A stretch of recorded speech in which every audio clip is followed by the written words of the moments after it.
Hello, I'm Sarah. And I'm Tiffany. And this is the Clean Romance Podcast. We're going to break down 5-star reads, hot button topics, and what makes clean romance shine. And this week, we are going to be talking about mine and Tiffany's current works in progress. Now, I don't know if this is a fluke or if this is a demonstration of what our listeners are most excited about. But the last time I checked, our most listened to episode was when we plotted out our Christmas romance that Tiffany and I wrote together. And so I thought, well, if y'all are that interested in the writing process, maybe Tiffany and I will just have an episode and kind of share where we're at and what we're working on. Okay. Did you ask me something? I'm so sorry. No, I didn't ask you anything. I smiled at you like, okay, Tiffany, because when I think of my current work in progress, I get anxious. Yes. How does your work in progress make you feel, Tiffany? Okay. So I have a few works in progress. Yes, I literally have 4.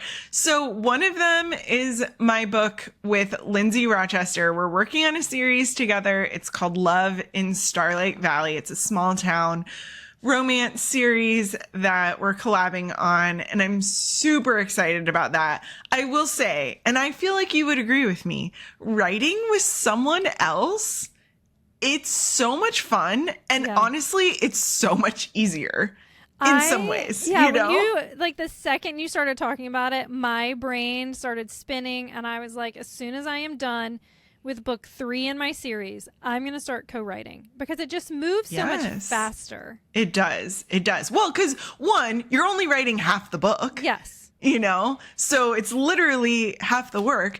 But then there is something so fun about being able to have someone to bounce ideas off of and to decide the direction together. Now, I could see that being problematic for certain personality types, but so far, it has worked very well for Lindsay and I felt like we collabed really easily as well. I feel like there's the accountability, right? So when you're just writing for yourself, you're like, I'll do it tomorrow, I'll do it tomorrow, I'll do it tomorrow. And then it's been 2 weeks since you worked on your book.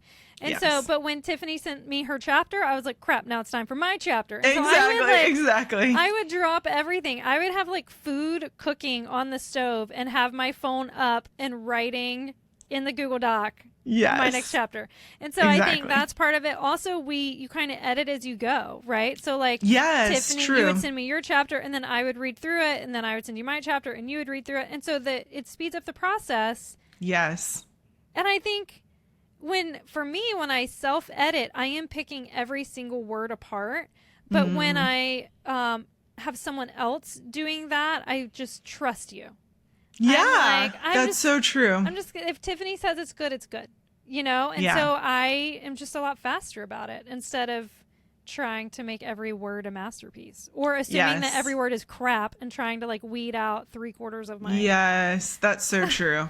I will say, like, it did take some adjusting for me. Like, I would want to read over what I wrote like 15 times before pasting it into our shared Google Doc. And I feel like I've cut that habit. Like, I'm like, I can't afford to do, you know, like, ain't no one got time for that. Like, come on, let's go. And so I do think there's something really freeing about that in the creative process of just like letting it rip, you know, and you know someone else has your back. And it's also really fun to read, like, obviously, I'm writing with people that I enjoy their books. And so I'm reading a book that I'm enjoying at the same time that I'm writing a book and enjoying it. It's really kind of fun, you know? Okay, so that's your first work in progress. Is the one you're writing so book Lindsay. Book 1 in the Starlight Valley series, that is coming out September 15th. And right now, as we record this, we're finishing up our edits and going to send it out to editing and beta readers. And we're also working on a novelette, so a little bit shorter than a novella, but as an intro to the series. And so we're trying to write that at the same time. And honestly, we just decided this week, we were like, we just need to finish book 1 and then work on the novelette. Yeah. but we're about halfway through the novelette. And by the time this episode comes out, that book should be out in the world. And that is just like a fun, forced proximity little like firefighter book. It's really fun. All right. Well, I only have one work in progress, so I feel like I'm going to go next, and then Tiffany's just going to keep talking and talking because she's got so much going on. But I have learned, I mean, along with everyone else in America, I feel like I've got like a little undiagnosed ADHD going on. And so what I have decided or figured out for my brain is I have to pick one thing, and then I have to allow myself to just latch onto it. And otherwise it won't get done. So while I am working on my current book, my brain is already plotting and excited about the next book, but I will not let myself start it. Yes. I have to finish the one I'm on first. And so what I am working on is book 2 in the Rekindle romance series. So book 1 was Abby and Scott's story about, and the whole premise of the series is it's like marriage restoration. And so Abby and Scott, they were just your classic like parents of little kids, and they just had your classic struggles of I love that Tiffany laughs because that's what you're just like, oh, it's like painful and hilarious all at the same time. So as my son walks in. It's like perfect timing. I couldn't help but laugh. Yes, I know about that, Sarah. Yes. So then Abby's best friend Lacey Lee, my original plan was there's a Bible study group. Okay. And they're part of the fun is getting to know all these ladies.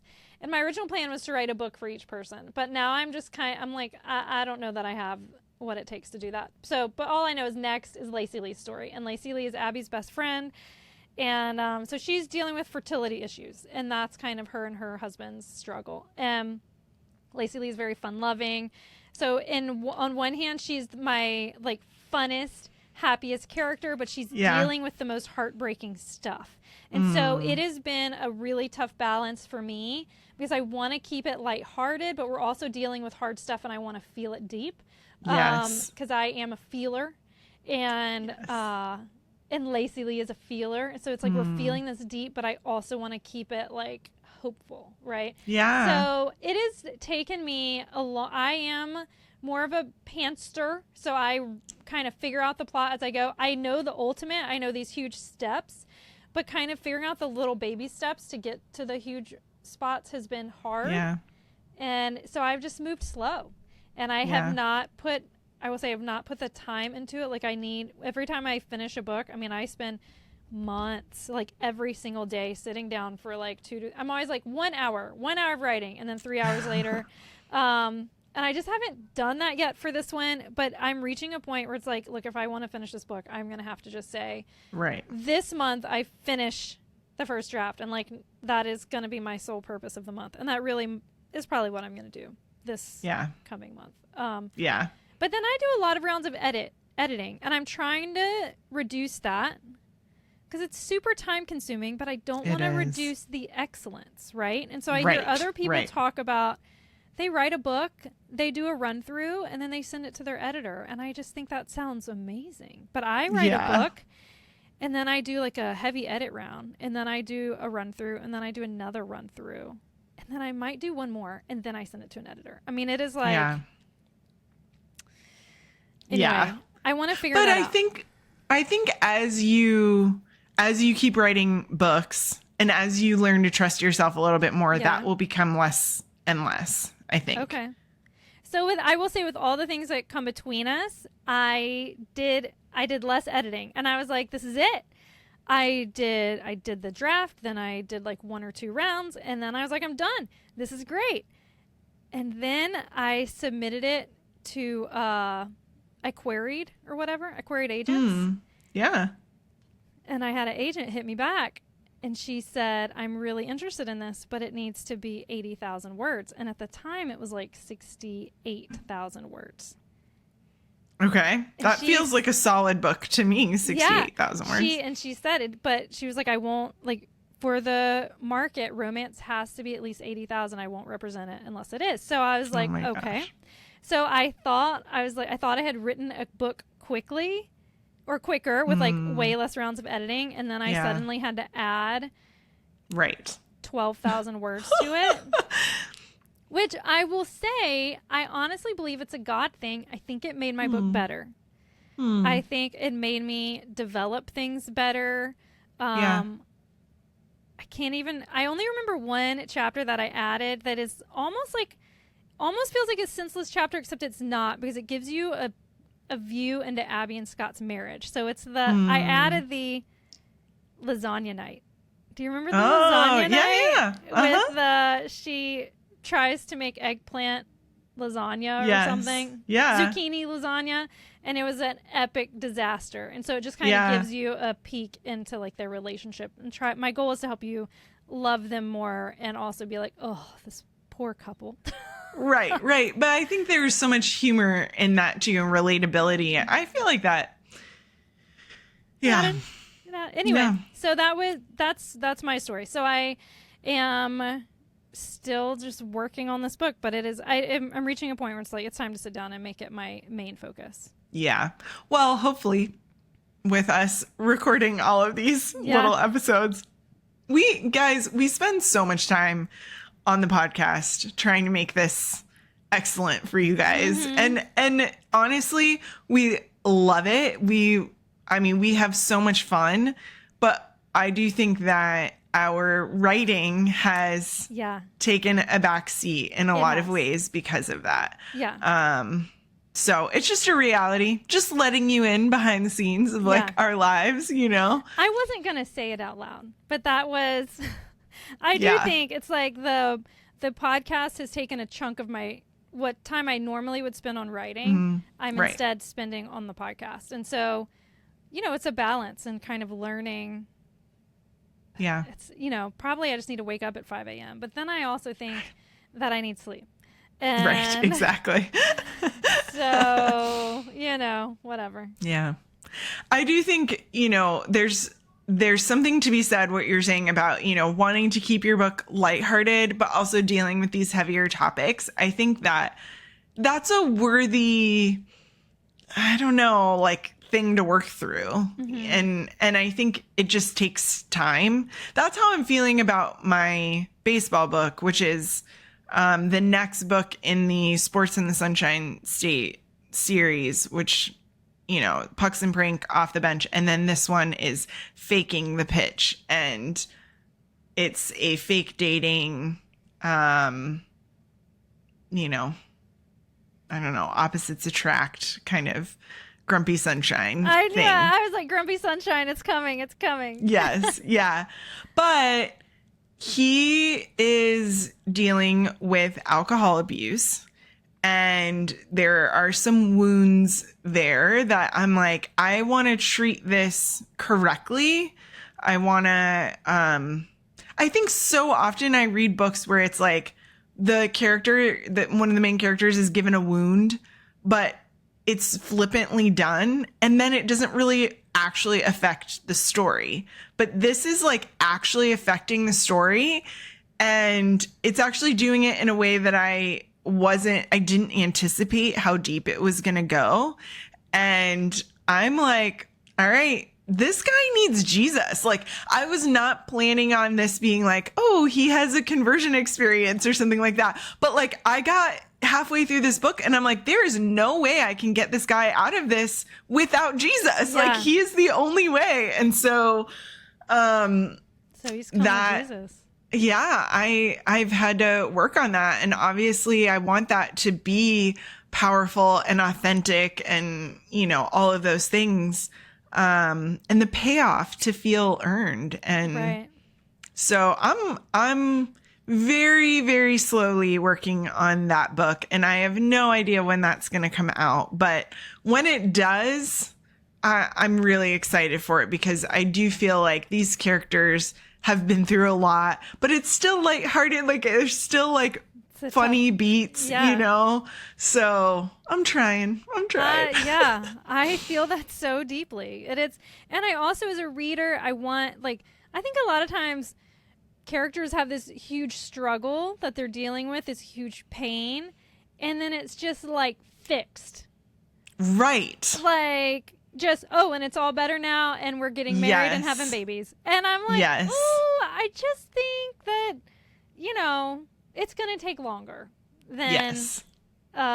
yes. And that's actually what I'm dealing with. And one reason I'm like tiptoeing through the end of my book is that I'm at the point where we have like healing and fixing.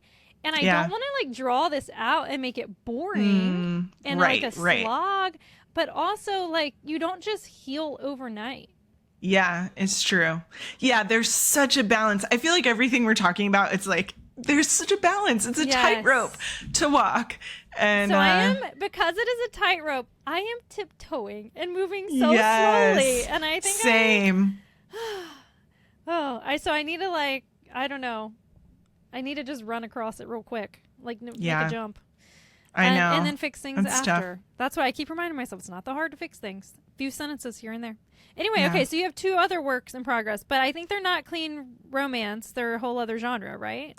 So one of the other works in progress that I have is the novelette that I'm working on with Lindsay. All right. So, and then I am working on a nonfiction book with a publisher that is called The Biblically Resilient Woman. And so that is, like suffering well with God. Ooh. And I am just terrified, Sarah. Like, so how is this process working? Like, do you have a date for when your thing has to be submitted? How many words are we talking about? Because sometimes nonfiction is like 30,000. Like, it doesn't have to be as meaty. No, yeah, that's a good question.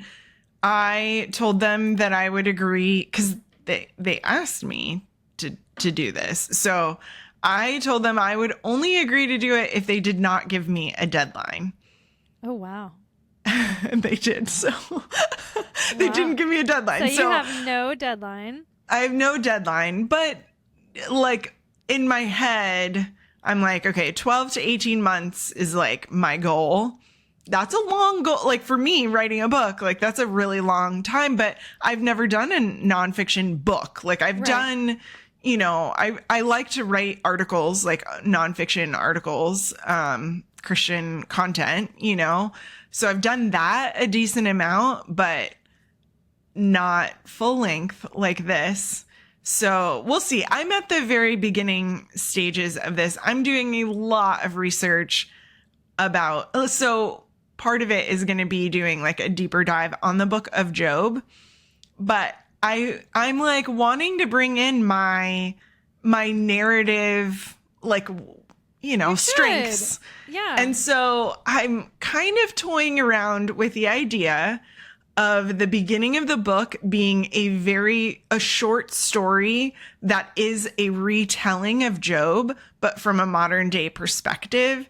And because it's for women, I'm thinking of making Job a woman and telling it from that perspective.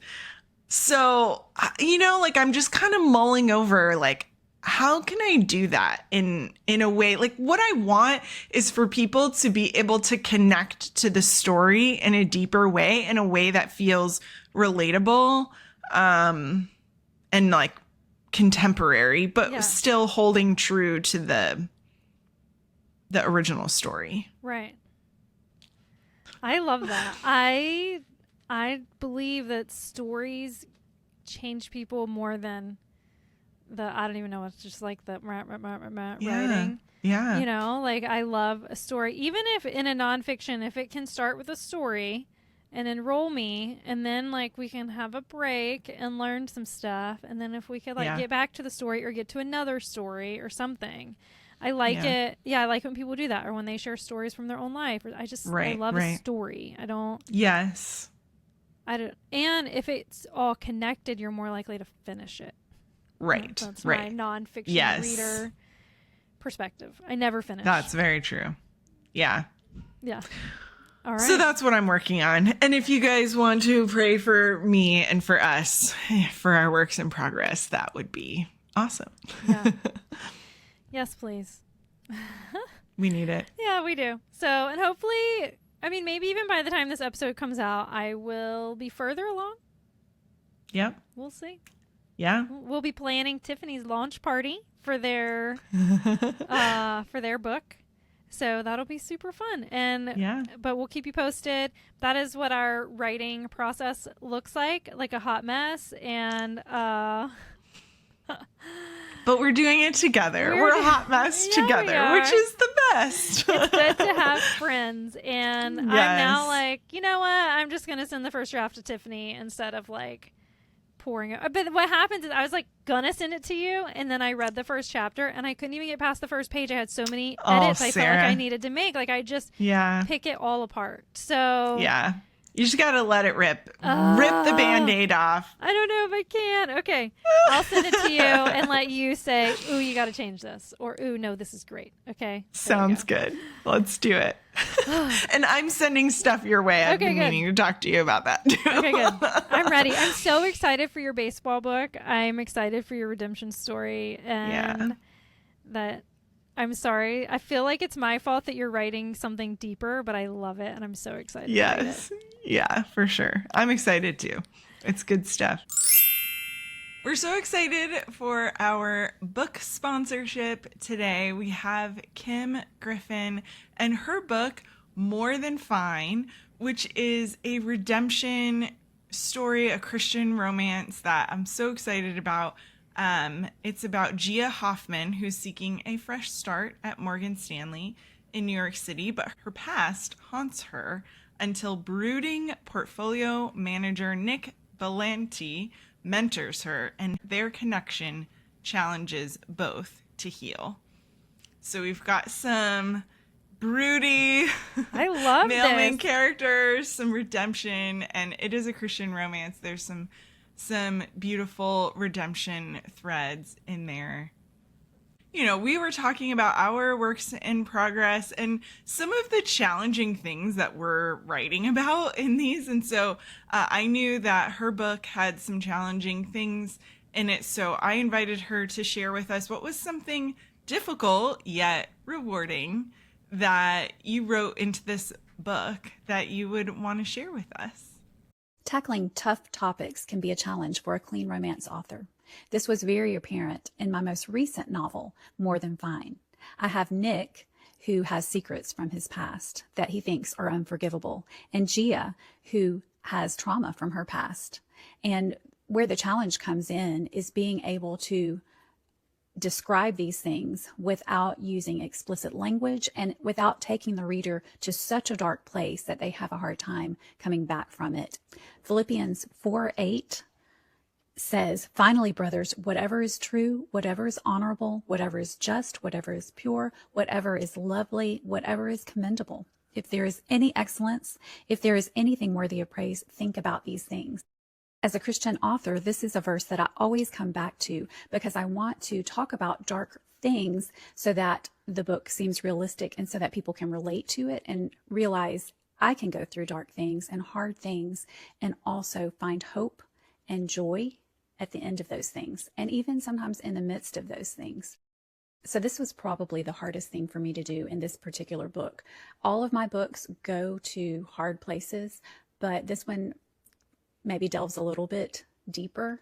And in contrast, I think it also makes the light shine so much brighter.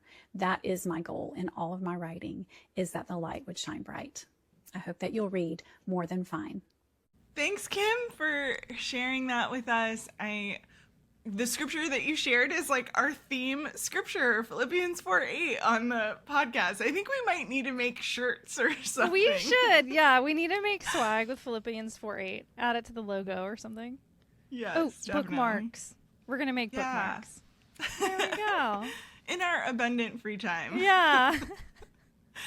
Well, go check out Kim Griffin's newest book, More Than Fine. It's available on Amazon, in Kindle Unlimited, and on paperback. Thanks so much, Kim, for being an episode sponsor. We really appreciate you. Thanks, Kim. All right, we are popping back in with our 5-star reads.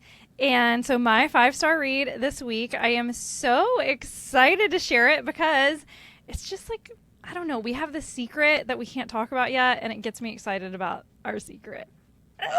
Okay, so My 5-star read is Without a Clue by Melissa Ferguson. Y'all know I'm a huge Melissa Ferguson fan. And this was like a fun little murder mystery set on a cruise ship. And it was just a super fun book. It's like the "it's always been you" trope, which might be one of, like, yeah, I think it's a top trope for me. I love that "it's always been you." So anyway, highly recommend Melissa Ferguson, Without a Clue. Nice. My 5-star read is Anna Conwell, All That Glitters, and that's the second book in her rom-com university series. So it's a super fun series. The next book actually just came out, the third book in the series. I haven't read it yet, but this one is about former best friends. Ooh. That something goes wrong and they're no longer friends, they're enemies, and they're working together at the university's newspaper. Ooh. And they are assigned an article, a series of articles together. So they have to work together. Are these former best friends? Is this a girl and a guy? A girl and a guy, yeah. Okay, because when you said best friends, I'm thinking about like two girls, and then I was like, wait, is it a love triangle? What's happening here? Okay. No. Former childhood friends, male and female. Okay. I'm listening to a book right now that is this, I'm pretty sure It's Always Been You, and it's also former best friends. And it is so good. So anyway, I feel like this trope is everywhere right now, and I'm loving it. Yes. All right. And is that book obsessed. available on Kindle and all the places? Yes, all the places, Kindle Unlimited, paperback. Oh, and it looks like you can get it in audiobook. Yeah. Also. I love audiobooks. Yeah. All right. Well, thank y'all so much for tuning in. These were our 5-star reads. Well, thank you for joining us today on the Clean Romance Podcast, where clean romance lives happily ever after. Wherever you're listening, follow or subscribe so you don't miss a single episode. Until next time, happy reading. And happy writing. And happy writing.